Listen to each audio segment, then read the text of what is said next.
Hello hi दोस्तों, मेरा नाम है कांक्षा सिंह और मैं भी आप लोगों की तरह ही गवर्नमेंट जॉब्स की तैयारी करती हूँ। और जैसा कि अभी हमारे यूपी में खास करके अभी दो वैकेंसी चल रही हैं, कंप्यूटर ऑपरेटर और एएसआई की, जिसमें एक डिग्री की बहुत ज़्यादा बात हो रही है, ओ लेवल डिग्री की। तो बेसिकली हमने भी किया है ओ लेवल, और बहुत सारे लोगों ने किया और वैकेंसी के लिए फिल कर रहे हैं। तो इसमें जो लोगों ने नहीं किया है या जिनको नॉलेज नहीं है, वो अब इस पर पूछते हैं कि ओ लेवल होता क्या है, क्यों किया जाता है, या फिर इसकी फीस कितनी है। तो इसके रिगार्डिंग बहुत सारे सब लोगों के सवाल थे कि ओ लेवल के बारे में एक डिटेल वीडियो हो जाए। तो मुझे ये लगा कि मैंने कर रखा है, तो और अब मुझे किए कई साल हो गए हैं, तो आज मुझे लगा कि मैं इस बारे में आप लोगों को एक डिटेल वीडियो ओ लेवल के बारे में बता के बना देती हूँ, ठीक है। तो इस वीडियो में हम ओ लेवल क्या होता है, फीस कितनी होती है, रजिस्ट्रेशन कैसे होता है, एग्ज़ाम कब होते हैं, पासिंग मार्क्स क्या होता है और कितने पैसे लगते हैं, इस बारे में हम ये सारी बातें इस वीडियो में करेंगे। तो आप वीडियो को एंड तक ज़रूर देखना। चलिए शुरू करते हैं। तो ओ लेवल जो होता है वो भारत सरकार द्वारा कराया जाता है, एक नीलेट संस्था है जिसका फुल फॉर्म है national institute of electronics and information technology. ये भारत सरकार की संस्था है और यही ओ लेवल कराती है।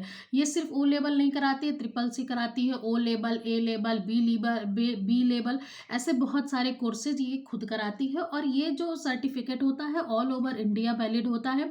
आप कहीं भी किसी भी स्टेट में इसको आप यूज करेंगे, पूरे इंडिया में आपका हर जगह ये अप्लीकेबल है, वैलिड है। अब सवाल ये, पहले पहले इसको हम ड्योक नाम से भी जानते थे, लेकिन अभी इसका नया नाम नीलेट संस्था के द्वारा कराया जाता है, ठीक है। ये कोई डिग्री नहीं है, ये एक सर्टिफिकेट कोर्स है, जिसका मतलब जैसे ट्रिपल सी होता है वो एक छोटा सा सर्टिफिकेट होता है, ये डिप्लोमा लेवल का कोर्स होता है। इसकी वैलिडिटी क्या होती है कोर्स की, मतलब आप अगर कोर्स करोगे तो ये कितने दिन तक रहेगा, तो मिनिमम ये 1 साल तक रहता है और मैक्सिमम जो है ये 5 साल तक आप इसको कर सकते हो, ठीक है। मिनिमम 1 साल में 2 सेमेस्टर आपके होंगे, ठीक है। 2 सेमेस्टर आपको इसमें 2 बार में आप दे सकते हो एग्जाम। इसका एग्जाम साल में 2 बार होता है। ये बातें हम आगे अभी डिटेल में करेंगे, ठीक है। दूसरा ये कि आप इसको अगर चाहो तो 6 महीने में भी कर सकते हो। 6 महीने में आप चारों पेपर एक साथ भर दो, आप 6 महीने में भी इसको कर सकते हो। अब सवाल ये होता है कि इसकी फीस कितनी है, क्योंकि ओ लेवल जहाँ भी आप पता करोगे, सॉरी, तो आपको बहुत पैसे लगते हैं, बहुत पैसे लोग बताते हैं। और ये सही भी बात है। जब हमने अपने टाइम पे किया था, तो मैंने एक इंस्टीट्यूट के थ्रू किया था और मेरा ऑलमोस्ट 15-16 हज़ार लगा था, आज के 3-4 साल पहले। तो अभी का तो ये है कि अगर आप इसको दो सिस्टम में कर सकते हो, आप डायरेक्ट भी कर सकते हो, इनडायरेक्ट भी कर सकते हो। डायरेक्ट मतलब ये है कि आप खुद से ही नीलेट पे जो है अपनी सारी चीज़ें रजिस्टर कर दो और अपना फॉर्म भर लो, अपना रजिस्ट्रेशन कर लो, आप एग्जाम अपना पेपर लॉक कर लो, और आप ये नीलेट से खुद भी कर सकते हो। और अगर आप किसी इंस्टीट्यूट के थ्रू करते हो तो ऑलमोस्ट आप ये समझ लीजिए 20 से 25 हज़ार लगता है। इट डिपेंड करता है कि आप किस कहाँ से कर रहे हो, मतलब छोटा शहर है कि बड़ा शहर है। बड़े शहर में जैसे मैं लखनऊ में हूँ, तो यहाँ पे मैंने पूछा था एक बार ऐसे ही रैंडम, तो इन्होंने 22 हज़ार बताए थे, ठीक है। और डायरेक्ट अगर आप नीलेट से करते हो तो आपको टोटल 5 हज़ार लगते हैं, एक बार में नहीं लगता है। इसमें यह होता है कि रजिस्ट्रेशन की फीस 500 होती है, उसके बाद पर पेपर आपके 1,000 लगते हैं। अब हम आते हैं कि क्या इसकी करने की कोई एज लिमिट होती है, तो इसमें कोई एज लिमिट नहीं होती है। आप कोई भी इस कोर्स को कर सकता है, ठीक है। अब क्वेश्चन ये है कि इस कोर्स करने के हमारे फ़ायदे क्या हैं, कि या कहाँ यूज होता है, कैसे यूज होता है। तो आप अगर आपने ये कोर्स कर रखा है, जैसे बहुत सारे लोगों के क्वेश्चन होते हैं कि 12th के बाद हम क्या करें, 10th के मतलब कुछ ऐसा कर लें जिससे थोड़ी नौकरी लग जाए और ठीक ठाक कोर्स हो, कई जगह वैलिड भी हो और इसमें हम बहुत सारी चीज़ें सीख पाएँ। तो आपके लिए एक अच्छा ऑप्शन, ट्रिपल से एक बेसिक नॉलेज देता है, उसको आपको कहीं पे नहीं, मतलब वो ऐसा चीज़ें नहीं होती हैं। अगर आपने ओ लेवल किया है तो आप एसएससी प्राइवेट में बात करें तो यूज़र इंटरफेरेंस के भी बहुत सारे डिज़ाइनिंग होती है, वेब डिज़ाइनिंग होती है, वेब पब्लिकेशन असिस्टेंट होता है, ठीक है, ऑफिस ऑटोमेशन होता है, और आईओटी एप्लीकेशन में भी आप काम कर सकते हो, ठीक है। अगर हम गवर्नमेंट की बात करते हैं तो एसएससी की कई सारी पोस्ट में ओ लेवल के लिए आप अप्लीकेबल हो जाते हो। सेंट्रल मिनिस्ट्रियल ऑफिस में आपके कुछ पोस्ट हैं, क्लर्क की पोस्ट है, डिपार्टमेंटल असिस्टेंट की पोस्ट है, ठीक है। ये सारे पोस्ट पे आप अप्लीकेबल हो जाते हो। और अगर देखिए, जैसा कि अभी यूपी में 2 वैकेंसी चल ही रही हैं, एक कंप्यूटर ऑपरेटर है और जो है एक एएसआई मिनिस्ट्रियल है, ठीक है। उसमें तो ओ लेवल है ही है, या तो आपके पास ओ लेवल हो या उसके इक्विवेलेंट कुछ चीज़ें हैं। कई उन्होंने नोटिफिकेशन में दे रखा है कि आप उसके इक्विवेलेंट हो तब भी उस फॉर्म को भर सकते हो, ठीक है। तो ओ लेवल की इतनी सारी चीज़ें हो गई। अब ये बात होती है कि ओ लेवल कर कौन सकता है, तो कोई भी कर सकता है जो 10+2 पास हो या उसके पास आईटीआई 10th के बाद उसने आईटीआई कर रखा हो, तो वो ओ लेवल कर सकता है। अब बात आती है कि ओ लेवल करने के लिए हमारे पास जो है हमको पेपर कौन से पास करने पड़ेंगे, कितने पेपर होते हैं इसमें। तो इसमें जो है 4 पेपर होते हैं, ठीक है। इसमें 4 पेपर होते हैं, M1 M2 M3 M4। R1 सबके आप सामने R5 लिखा होता है। R5 का मतलब ये होता है कि अभी तक इसका सिलेबस 5 बार चेंज और रिवाइज हो चुका है, इसलिए R5 है। बाकी M1 M2 M3 M4 subject क्या क्या होते हैं। पहला होता है आईटी टूल्स एंड नेटवर्क्स, ये इजी सब्जेक्ट कह सकते हैं इसको एक तरीके से, मतलब सबसे बेसिक होता है। आपने जितनी चीज़ें, अगर आपने ट्रिपल सी की होगी या बेसिक कंप्यूटर कहीं भी पढ़ा होगा, तो वो इसके पहले पेपर में ही आपको मिल जाएगा। पहले इसमें एमएस ऑफिस थी, लेकिन अब एमएस ऑफिस नहीं पढ़ाई जाती है। नहीं तो आपको एमएस ऑफिस में वही आप पावर पॉइंट और ये सारी चीज़ें पढ़ते थे, लेकिन अभी इसमें लिब्रा ऑफिस पढ़ रही है। मतलब कि इसमें कैल्क पढ़ना है आपको और इम्प्रेस पढ़ना है, राइटर पढ़ना है। ये पहला पेपर हो गया। दूसरा पेपर होता है वेब डिज़ाइनिंग एंड पब्लिशिंग होती है। इसमें आपको HTML पढ़ना होता है, CSS पढ़ना होता है, जावा पढ़ना होता है। तीसरा होता है प्रोग्रामिंग एंड प्रॉब्लम सॉल्विंग। इसमें आपको जो है थ्योरी पढ़नी होती है, पाइथन वगैरह भी थोड़ा बहुत आपको इसमें पढ़ना होगा। फोर्थ होता है IoT एंड इट्स एप्लीकेशन, ठीक है। ये आपके 4 पेपर है और इन चारों पेपर को आपको पढ़ना है और इसको पास करना है। दूसरी बात यह है कि बहुत सारे लोग बोलेंगे कि मतलब कोई शॉर्टकट तरीका नहीं है या किसी और तरीके से पास नहीं हो सकते, तो भाई इसमें ऐसा कुछ नहीं होता है। आप बिना पढ़े पास नहीं कर सकते हो। इसमें आपको कोई अदर बैकडोर से आप इसमें बिल्कुल पास नहीं कर सकते हो। और दूसरी बात, जब ये आपको, और इसमें पासिंग का क्राइटेरिया भी अलग है। ऐसा नहीं है कि आप जो है कितना भी पा जाओ, या मतलब आप इसमें पेपर जो पासिंग मार्क्स है वो भी अलग अलग तरीके का है। एक सेकंड में आपको भी बताती हूँ। जो एग्ज़ाम पैटर्न होता है हमारा, अब हम एग्ज़ाम पैटर्न की बात कर लेते हैं। एग्ज़ाम पैटर्न 2 पार्ट में है। पहला पार्ट है ऑनलाइन पार्ट, थ्योरी पार्ट में आपको CBT क्वेश्चन आते हैं, 100 क्वेश्चन आते हैं, 100 नंबर का होता है वो। CBT मतलब ऑनलाइन पेपर होता है इसका, ठीक है। इसका पेपर अब पहले ऑफलाइन होता था, हमने जब दिया है तो वो ऑफलाइन था, लेकिन अभी ये पेपर ऑनलाइन हो गया है। तो 100 क्वेश्चन आपको करने होते हैं ऑनलाइन। उसके बाद आपका दूसरे पेपर होता है, उसके बाद दूसरा होता है प्रैक्टिकल प्लस वाइवा। अब सवाल ये है कि प्रैक्टिकल में क्या होता है, तो प्रैक्टिकल में ऐसा कुछ नहीं होता है। इसको आप एक तरीके से बोल सकते हो कि डिस्क्रिप्टिव पेपर होता है। कहने का मतलब, इसमें आपको 3 क्वेश्चन मिलते हैं और इसमें से आपको 2 क्वेश्चन करने हैं। और ये भी ऑनलाइन ही होता है, कंप्यूटर बेस्ड होता है। और इसमें आपको वही क्वेश्चन लिखा होगा, नीचे बॉक्स बने होंगे, आपको टाइप करके इसमें आंसर दे देना है। ज़्यादातर इसमें वही कोडिंग और इन सब के क्वेश्चन होते हैं जो आप सी लैंग्वेज और इन सब मतलब उसी पेपर में पढ़े होंगे।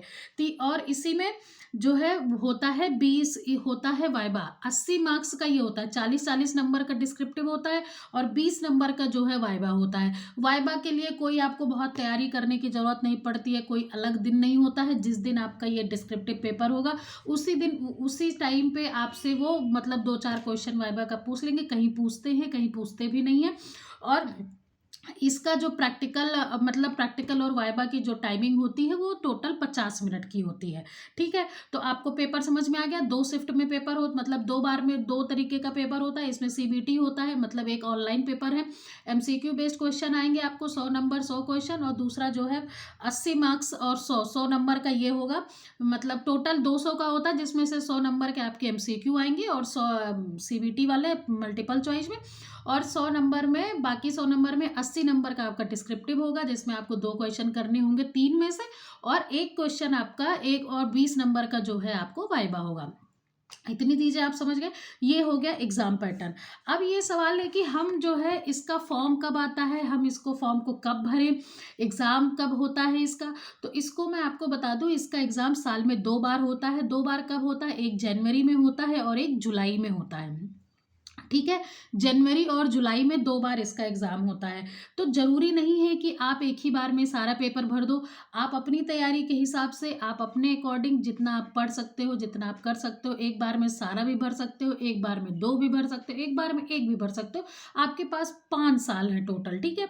मिनिमम आपका 1 साल, मैक्सिमम 5 साल। अभी को लोग पूछते हैं कि जो है अगर एक पेपर में फेल हो गए तो क्या होगा? तो कोई बात नहीं, आप उसको दूसरी बार भर देना, आप उसका फीस ही लगेगी 2 बार, ठीक है? तो अब ये है इम्पोर्टेंट डेट्स होती हैं कुछ जिनको आपको ध्यान में रखना होता है। पहले तो ये होता है कि इसका रजिस्ट्रेशन कब होता है। अगर आपका पेपर, अगर आप जनवरी में पेपर अटेम्प्ट करना चाहते हो तो रजिस्ट्रेशन की जो वेबसाइट होती है वो जो है जून से सितंबर के बीच में आप रजिस्ट्रेशन कर सकते हो। इसका मतलब आप ये समझ लो साल भर में सिर्फ 2 महीने इसका रजिस्ट्रेशन नहीं होता है और आप इसका रजिस्ट्रेशन हमेशा कर सकते हो। तो अगर आपको जनवरी का फॉर्म देना भरना है, पेपर देना है, तो आप इसका रजिस्ट्रेशन जून से सितंबर में कर सकते हो। जून से सितंबर में आप रजिस्ट्रेशन कर दीजिए। फिर इसमें पेपर लॉक होता है कि आप फिर इसका पेपर लॉक के लिए साइट खुलती है। पेपर लॉक अक्टूबर से नवंबर के बीच में होता है। सितंबर में भर दिया आपने, अक्टूबर से नवंबर के बीच में आपका ये पेपर लॉक हो जाएगा। पेपर लॉक के बाद आपका जो एग्ज़ाम होगा वो जनवरी में हो जाएगा। ये हो गया जनवरी का। अगर आपको जुलाई क में पेपर देना है, आपकी प्रिपरेशन जुलाई वाली है कि आप जुलाई में पेपर अटेम्प्ट करोगे, पेपर दोगे, तब आपका रजिस्ट्रेशन दिसंबर से मार्च के बीच में होगा। दिसंबर से मार्च के बीच में, जैसे कि अभी जो टाइम चल रहा है ये फॉर्म इसमें ओपन है। आप इसमें रजिस्ट्रेशन कर दो, आप इसमें रजिस्ट्रेशन कर दीजिए। उसके बाद फिर क्या होगा, अप्रैल से मई में, अप्रैल और मई में इसमें पेपर लॉक होगा। पेपर लॉक जब आप जो पेपर आप देना चाहते हो उसको आप लॉक कर दीजिए साइट को लॉगिन करके। उसके बाद जुलाई में आपका पेपर हो जाएगा। तो ये हो गया एग्ज़ाम पैटर्न। और एग्ज़ाम पैटर्न की बात हो गई, सब्जेक्ट की बात हो गई, और ये हो गया कि डेट का कब कब इम्पोर्टेंट है, कब कब आपको जो है कब कब चीज़ें जो है आपको करनी है। अब सवाल ये है कि हम अगर मतलब मान लीजिए कि अगर आपने इंस्टीट्यूट से कर लिया, अगर आप इंस्टीट्यूट से एडमिशन ले रहे हो तो ये समझ लो कि आपको जो है 20-25 हज़ार रुपये लगेंगे और आपको फिर कुछ नहीं करना है, वही आपका वो सब कुछ करेंगे। लेकिन तब भी आप ये ध्यान रखो, सर्टिफिकेट के टाइम पे बहुत नौटंकी होती है इंस्टीट्यूट में। तो आप ये ध्यान रखो कि जो भी आपका वो लॉगिन है, आप अपनी खुद की मेल आईडी, खुद का नंबर डलवाइए उसमें, जिससे आप कभी भी उसको एक्सेस कर पाओ। और दूसरा, रजिस्ट्रेशन नंबर, ये सारी चीज़ें आप अपनी डिटेल्स अपना खुद भी जानो, ठीक है? अगर आप खुद से करना चाहते हो कि नहीं हम अपना फॉर्म खुद से भर लेंगे, हम खुद से पढ़ लेंगे, ऑनलाइन पढ़ लेंगे, यूट्यूब से पढ़ लेंगे, हम अपना इतने पैसे हम नहीं खर्च करना चाहते, तो आपको हमने इंपॉर्टेंट डेट बता दी, इंपॉर्टेंट मंथ बता दिए। आप इस पे जाइए, अपना लॉगिन करिए, अपना अकाउंट बनाइए। एक रजिस्ट्रेशन नंबर मिलेगा। रजिस्ट्रेशन नंबर 1 हफ्ते के अंदर में मिलता है, उसी दिन नहीं मिल जाएगा तुरंत आपको, ठीक है? फिर बाद में आप उस रजिस्ट्रेशन नंबर और एक अपने पासवर्ड से उसको ओपन करिए। उसमें जो है रजिस्ट्रेशन फ़ीस 500 रुपये लगती है। रजिस्ट्रेशन फ़ीस आप भरिए, लॉगिन कर लीजिए, रजिस्ट्रेशन आपका हो जाएगा। उसके बाद जब डेट आएगी, जब पेपर लॉक का आएगा, तो उस महीने में आप उसको लॉगिन करके पेपर लॉक कर दीजिए। आपका एडमिट कार्ड पर पेपर आपके 1000 रुपये लगेंगे। तो आप एडमिट कार्ड आप आ जाएगा, आपका पेपर दे दीजिएगा। अब सवाल ये कि अगर हम खुद से करेंगे तो प्रैक्टिकल प्रैक्टिकल और वाइवा भी आपका उसी पे डेट आ जाएगी, उसी दिन जहाँ आपका होगा आप जाके वहाँ दे दीजिएगा। इसमें एक चीज़ और भी है, आपको एक प्रोजेक्ट सबमिट करना होता है। आप प्रोजेक्ट कब सबमिट करेंगे और कैसे सबमिट करें? प्रोजेक्ट सबमिट करने में बहुत सारे लोग बहुत हेल्प करते हैं, मतलब हेल्प का कई सारे यूट्यूब चैनल वाले भी हैं जो आपको इसमें हेल्प कर देंगे। उसका भी 100 रुपये लगता है। और प्रोजेक्ट कब सबमिट करना होता है आपको, जब आप जो है 2 पेपर दे लेते हो, जब आप 2 पेपर पास हो जाते हो तब आपको प्रोजेक्ट सबमिट करना होता है। उसकी भी फीस है 100 रुपये, ठीक है? तो कुल मिला के 5,000 रुपये बताने को है, 46-47 रुपये टोटल आपके लगते हैं अगर आप खुद से अपना ओ लेवल करते हो तो, ठीक है? तो इतना इसमें खर्चा आता है। ये चीज़ें ओ लेवल के थ्रू आपको ओ लेवल करने से पहले ये जानकारी होनी चाहिए। हाँ, सबसे इम्पोर्टेंट बात, पासिंग का तरीका क्या है कि इसमें पास कैसे करना है। क्या हम एक ही पेपर, मतलब अगर हम थ्योरी में पास हो गए तो प्रैक्टिकल में पास होना जरूरी नहीं है, तो नहीं, ऐसा कुछ नहीं है। 200 में आपको 50% पासिंग मार्क्स है आपका। 50% मतलब 200 में आपको 100 नंबर पाने। अब 200 में 100 नंबर, 200 का जो पेपर हो रहा है उसमें 100 नंबर आपके प्रैक्टिकल है और 100 नंबर आपकी थ्योरी है। तो इसमें कहा गया है कि आपको 33% आपको पाना ही पाना है।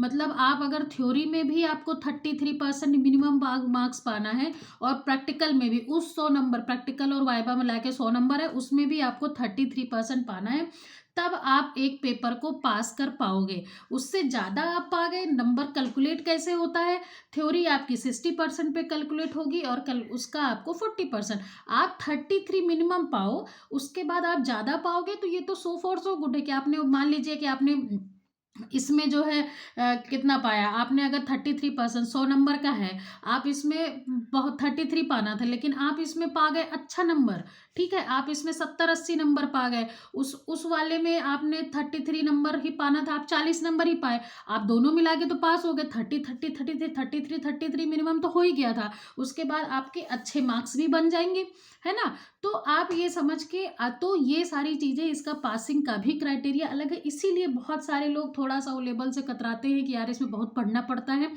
तो देखिए, पास करने के लिए अगर आप कोई एग्ज़ाम पढ़ते हो तो आप पा सकते हो बहुत सारे। अब तो हमारे टाइम पे तो इतने टीचर यूट्यूब पे नहीं पढ़ा रहे थे, इतनी चीज़ें नहीं थी, लेकिन अभी तो भरमार पड़ी है। आप थोड़े बहुत पैसे दे के आप ऑनलाइन कर सकते हो, आपको पैसे बचा के आप थोड़े बहुत पैसे दे के आप यूट्यूब पे भी पढ़ सकते हो। तो ये एक पूरा वीडियो था ओ लेवल पे कि आपको ओ लेवल क्यों करना है, कैसे करना है, क्या क्राइटेरिया है, कितनी फीस है, कितनी ये चीज़ें हैं। होप आपको ये चीज़ें समझ में आए। और अगर आपको इससे रिलेटेड कोई और क्वेरी है, कुछ और नॉलेज चाहिए, या कोई चीज़ मुझसे छूट गई है इसको बताने में, तो आप नीचे कमेंट कर देना, मैं आपको रिप्लाई कर दूंगी। Thank you. अगर आपको ये वीडियो अच्छा लगे तो आप लाइक कर दीजिए, शेयर कर दीजिए, किसी को सब्सक्राइब भी कर सकते हो आप। धन्यवाद, बाय।